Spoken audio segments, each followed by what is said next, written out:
آزاد کشمیر انتخابات 3 مرحلوں میں کیوں؟ اس فیصلے سے کس جماعت کو فائدہ ہوگا اور کس کو نقصان؟ آزاد جموں کشمیر کی سیاست میں ایک بڑا موڑ سامنے آیا ہے۔ الیکشن کمیشن نے عام انتخابات ایک ہی روز کرانے کے بجائے 3 مراحل میں کرانے کا اعلان کر دیا ہے، جس کے بعد سیاسی حکمت عملی، انتخابی مہم اور ممکنہ نتائج پر نئی بحث شروع ہو گئی ہے۔ Chief election commissioner Ghulam Mustafa Mughal کے مطابق 27 جولائی کو میرپور ڈویژن میں پولنگ ہوگی، 2 اگست کو مظفر آباد ڈویژن اور مہاجرین مقیم پاکستان کے حلقوں میں ووٹ ڈالے جائیں گے، جبکہ 10 اگست کو پونچھ ڈویژن میں انتخابات مکمل ہوں گے۔ یہ فیصلہ ایسے وقت میں سامنے آیا ہے جب کالعدم ایکشن کمیٹی کی احتجاجی تحریک کے باعث خدشہ ظاہر کیا جا رہا تھا کہ امن و امان کی صورتحال کے پیش نظر انتخابات ملتوی ہو سکتے ہیں۔ تاہم الیکشن کمیشن نے دو ٹوک اعلان کیا ہے کہ کسی کو بھی انتخابی عمل سبوتاژ کرنے کی اجازت نہیں دی جائے گی۔ سابق صدر آزاد کشمیر سردار یعقوب نے انتخابات ملتوی کرنے کا مطالبہ بھی کیا، تاہم الیکشن کمیشن نے یہ مطالبہ مسترد کرتے ہوئے واضح کر دیا کہ انتخابی عمل ہر صورت مکمل کیا جائے گا۔ الیکشن کمیشن اس سے پہلے پولنگ ڈیوٹی پر مامور عملے کی پیشگی ووٹنگ بھی کروا چکا ہے،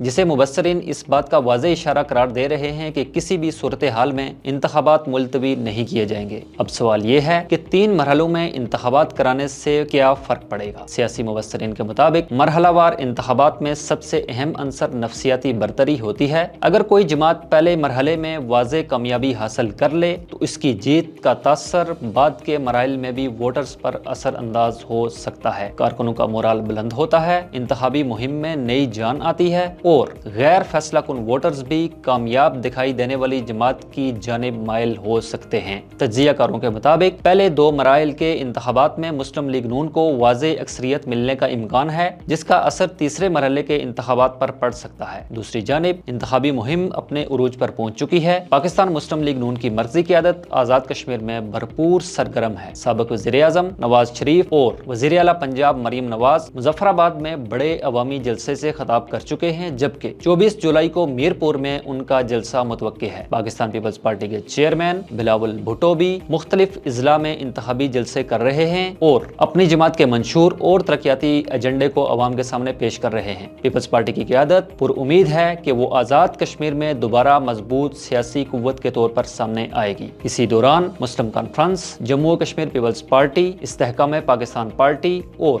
دیگر جماعتیں بھی اپنی انتخابی مہم تیز کیے ہوئے ہیں، جبکہ پاکستان تحریک انصاف نے انتخابات کا بائیکاٹ کر رکھا ہے۔ اب تمام نظریں پہلے مرحلے کی پولنگ پر مرکوز ہیں، کیونکہ میرپور ڈویژن کے انتخابی نتائج نہ صرف انتخابی مہم کا رخ متعین کریں گے بلکہ یہ بھی واضح کریں گے کہ آزاد کشمیر میں کون سی جماعت حکومت بنانے جا رہی ہے۔ مزید تفصیلات کے لیے وزٹ کیجیے وی نیوز.pk۔